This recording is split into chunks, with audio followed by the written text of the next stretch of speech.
قرآن مجید پر اعتراضات کے جواب۔ اعتراض۔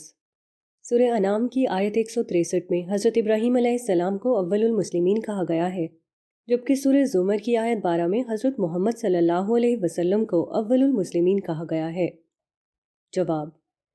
یہ اعتراض اس بات کی بہت اچھی مثال ہے کہ اس طرح کے معاندین کی علمی سطح کیسی ہوتی ہے۔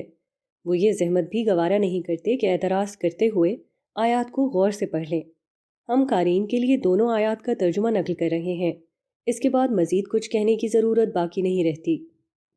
کہہ دو کہ مجھے تو حکم ملا ہے کہ میں اللہ ہی کی بندگی کروں، اپنی اطاعت کو اسی کے لیے خالص کرتے ہوئے، اور حکم ملا ہے کہ میں سب سے پہلا مسلمان بنوں۔ سورہ زمر آیت 11 تا 12۔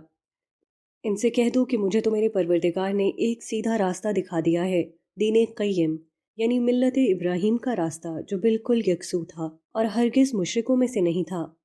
کہہ دو کہ میری نماز اور میری قربانی، میرا جینا اور میرا مرنا سب اللہ پروردگار عالم کے لیے ہے، اس کا کوئی شریک نہیں، مجھے اسی کا حکم ملا ہے اور میں سب سے پہلے سر اطاعت جھکانے والا ہوں۔